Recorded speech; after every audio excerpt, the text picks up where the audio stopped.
Atos 16. E passando por Anfípolis e Apolônia, chegaram a Tessalônica, onde havia uma sinagoga de judeus. E Paulo, como tinha por costume, foi ter com eles, e por 3 sábados disputou com eles sobre as Escrituras, expondo e demonstrando que convinha que Cristo padecesse e ressuscitasse dentre os mortos. E este Jesus, que vos anuncio, dizia ele, é o Cristo. E alguns deles creram, e ajuntaram-se com Paulo e Silas, e também uma grande multidão de gregos religiosos e não poucas mulheres principais. Mas os judeus desobedientes, movidos de inveja, tomaram consigo alguns homens perversos dentre os vadios e ajuntando o povo, alvoroçaram a cidade, e assaltando a casa de Jasón procuravam trazê-los para junto do povo.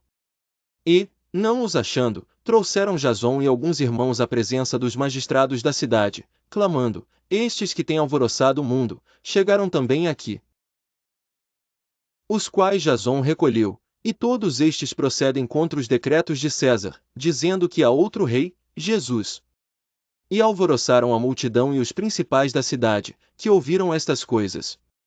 Tendo, porém, recebido satisfação de Jasón e dos demais, os soltaram. E logo os irmãos enviaram de noite Paulo e Silas a Bereia, e eles, chegando lá, foram à sinagoga dos judeus. Ora, estes foram mais nobres do que os que estavam em Tessalônica, porque de bom grado receberam a palavra, examinando cada dia nas Escrituras se estas coisas eram assim. De sorte que creram muitos deles, e também mulheres gregas da classe nobre, e não poucos homens. Mas, logo que os judeus de Tessalônica souberam que a palavra de Deus também era anunciada por Paulo em Bereia, foram lá, e excitaram as multidões. No mesmo instante os irmãos mandaram a Paulo que fosse até ao mar, mas Silas e Timóteo ficaram ali. E os que acompanhavam Paulo o levaram até Atenas, e, recebendo ordem para que Silas e Timóteo fossem ter com ele o mais depressa possível, partiram. E, enquanto Paulo os esperava em Atenas, o seu espírito se agitava em si mesmo. E vendo a cidade tão entregue à idolatria, de sorte que disputava na sinagoga com os judeus e religiosos, e todos os dias na praça com os que se apresentavam. E alguns dos filósofos epicureus e estoicos contendiam com ele, e uns diziam: que quer dizer este tagarela? E outros: parece que é pregador de deuses estranhos, porque lhes anunciava Jesus e a ressurreição. E tomando, o levaram ao Areópago, dizendo: poderemos nós saber que nova doutrina é essa de que falas? Pois coisas estranhas nos trazes aos ouvidos, queremos, pois, saber o que vem a ser isto. Pois todos os atenienses e estrangeiros residentes, de nenhuma outra coisa se ocupavam, senão de dizer e ouvir alguma novidade. E, estando Paulo no meio do Areópago, disse: homens atenienses, em tudo vos vejo como sendo um tanto supersticiosos, porque passando eu e vendo os vossos santuários achei também um altar em que estava escrito: ao Deus desconhecido. Esse, pois, que vós honrais, não o conhecendo, é o que eu vos anuncio. O Deus que fez o mundo e tudo o que nele há, sendo o Senhor do céu e da terra, não habita em templos feitos por mãos de homens, nem tampouco é servido por mãos de homens. Como que necessitando de alguma coisa, pois ele mesmo é quem dá a todos a vida, e a respiração, e todas as coisas.